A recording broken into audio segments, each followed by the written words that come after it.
Good day and welcome back to the Herbert Dennard Show. We have with us two members from the church Reaching Souls Cathedral.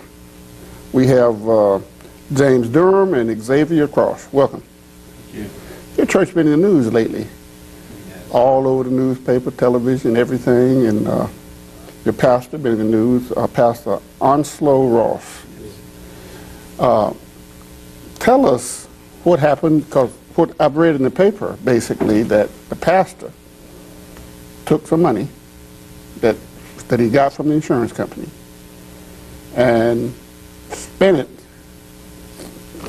guilty of forgery, and now they're waiting to send him off to for some time. Give us an update.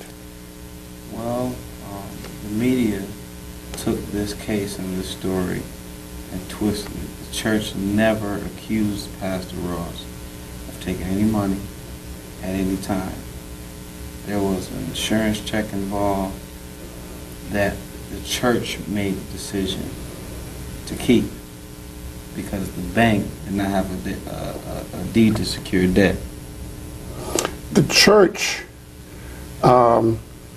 got a check from the insurance company for $389,000 because I think the church building caved in or something. Yes. And the church then got a check. Yes. And what That they say, Pastor Ross never handled. he never handled it. Never handled the check. How many members the church? Attendance, I might add. Attendance, 700 strong, 1,300 in a row in the church. That's bigger than my church. Okay. But they had a trial that lasted how long? Well, a week. Week and a half.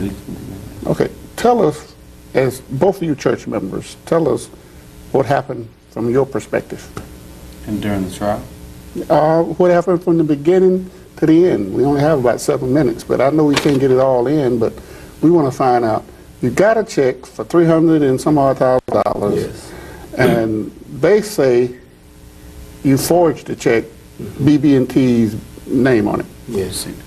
Well, it was a supreme injustice. The check was never forged. It was a two-party check with only one signature. So the church made the decision to deposit the check. The bank accepted the check with one signature, held the check for 10 days, and then funded the check. The church in turn made the decision to use that check to secure a loan to build back the edifice that had collapsed. So at that point, they're saying that we shouldn't have did it like that we should have given up the check when the whole while it belonged to the church. The check was for 2515 Rocky Creek Road, which has a clean title and belongs to Reaching Souls Cathedral of Praise. So the insurance proceeds belong to Reaching Souls Church, which paid the premiums and were entitled to the check. So I don't know what happened. I think it was just because of Pastor Ross's past. As a young man, he did get into trouble, as many of us did.